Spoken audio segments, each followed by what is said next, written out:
Nah, sekarang kita latihan kecepatan sesaat. Ini ada 2 nomor ya, coba dikerjakan dulu, di-pause dulu videonya, nanti dicocokin lagi. Oke?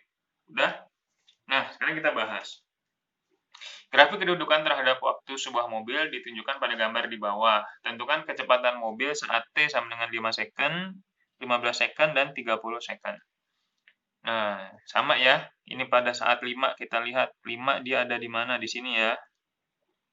Nah, jaraknya ada di 100 gitu. Tapi kita nggak bisa langsung 100 dibagi 5 gitu. Kita harus misalnya yang A ya, V sama dengan delta X per delta T. Ya, ini pada saat kemiringan ini ujungnya ada di 250 dan 0. Ini 0 ya. 250 kurangin 0 ya. Waktunya dia ini ada di 10 ke 0. Ya, ini tadi satuannya meter, ini second. Berarti udah 250 dibagi 10 sama dengan 25 meter per second.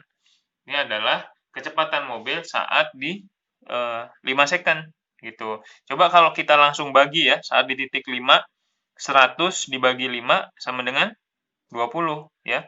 Kalau langsung dibagi 100 dibagi 5, 20. Beda jawabannya, karena memang bukan gitu ya. Jadi jangan langsung dibagi di titik ini, tapi di ujung-ujung garisnya ya, 250, 0 ya, 10, 0 gitu ya. Jadi jangan langsung di titiknya. Kemudian yang B, pada saat 15 second. 15 itu ada di mana? Ada di sini. Nah, kalau kita langsung bagi juga salah. 250 dibagi 15 berapa? Salah. Ada hasilnya kan, ada angkanya ya. Sedangkan kalau kita baca dari grafik ini adalah dia 0. Ya, coba ini delta X sama bagi delta T. Ini ada di garis ini ya. Misalnya ini kita kasih nama A, ini B, ini C, ini D. Dia ada di AB ya. 15 ini ada di AB. B-nya berapa? B-nya 250. A-nya di 250. P-nya di 20 dan di 10. 0 kan ya. 0 dibagi 10, 0 gitu ya. Jadi artinya di titik T15 sama dengan 0. Kemudian kalau di 30,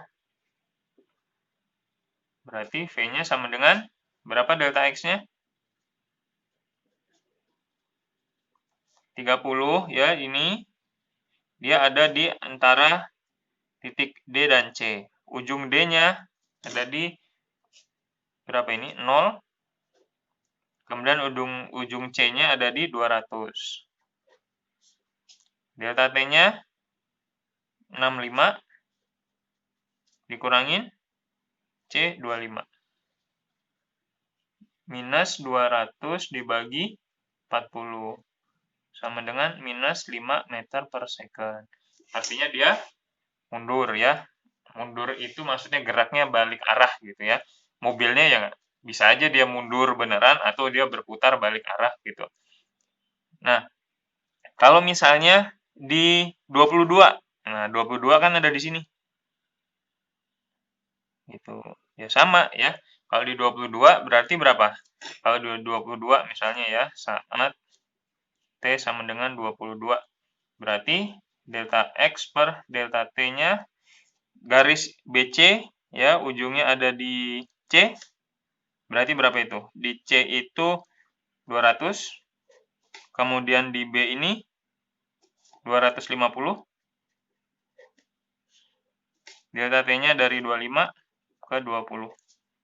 Sama dengan minus 50 dibagi 5. Sama dengan minus 10 meter per second. Ya, minus juga ya, karena tadi balik arah. Cuman bedanya, ini lebih cepat mundurnya. Kalau yang ini kan lebih lambat nih. Minus 5 meter per second. Yang ini lebih terjal, ya, lebih curam, makanya dia lebih cepat mundurnya. Nah, perhatikan gambar berikut. Nilai kecepatan paling besar ada di titik mana kira-kira? P, Q, R, S, T? Ya, benar ya. Jawabannya ada di R. Kenapa? Karena dia yang paling curam. Nih, kalau kita tarik garis di sini, Nah, sementara S segini. Gitu. Nah, Q di sini. P di sini. Kalau di titik P artinya apa? Artinya dia baru mulai, gitu ya. Di titik Q artinya dia lagi balik arah. Habis mundur, terus balik arah ke atas, ya.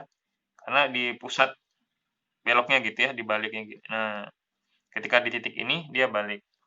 Kemudian, di titik R, dia tancap, ya kan, lebih ngebut nih. Kemudian di S, ya, dia semakin pelan. Di T, dia berhenti. Ya, paham ya cara membacanya? Jadi yang paling besar adalah yang paling miring. Itu di R.